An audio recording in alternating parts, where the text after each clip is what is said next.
All right, my first related rates video is just kind of showing you the basics of taking the derivative. This is, I kind of showed you guys in the notes, dimensional analysis. This is kind of, what you're doing. So if you look at this equation right here, this is sphere, this is the volume of a sphere, this is the actual volume of a sphere formula, 4/3 pi r cubed, okay? So this is volume in terms of r.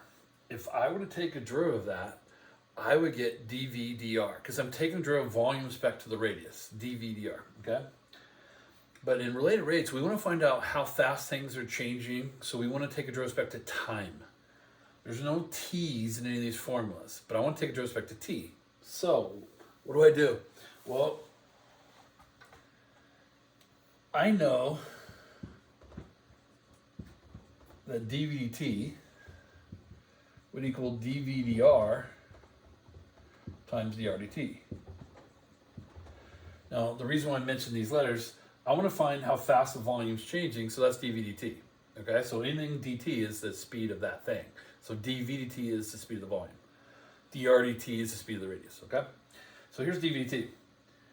Now, I picked dv dr because this is v in terms of r, and I know that if I multiply by dr dt, that would cancel and I get dv dt, right, by dimensional analysis. So, to find dv dt, I take this derivative. Now, remember, constants just sit there, and I take this derivative, and then I have to multiply by dr dt.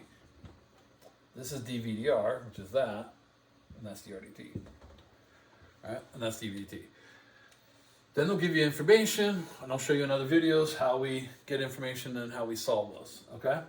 So we will be given, let's say, the radius, how fast the radius is changing, and then we'll find out how fast the volume.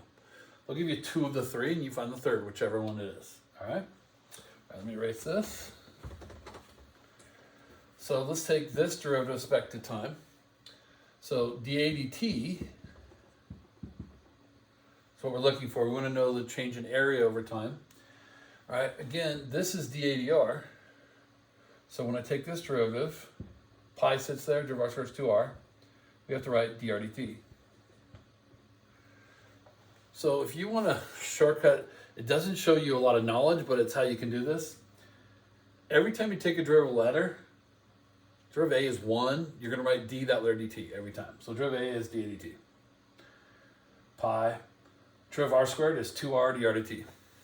All right? So you're always going to have a d each letter dt for every letter there is. That's without a lack of knowledge, but that's kind of what's happening.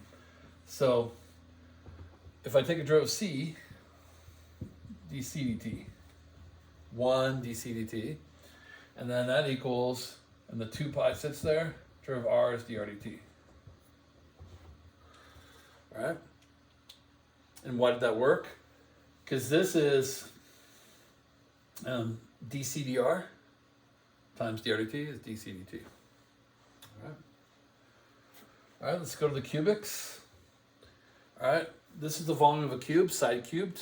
So the derivative is dv dt, 3s squared s dt. So I got to take the derivative of s, 3s squared s dt. All right, and then this one, that's the surface area of a cube. Like, think of a Rubik's cube. Each surface is a square, and the side squared, and then there's 6 of them. All right, so the derivative of that, dA dt,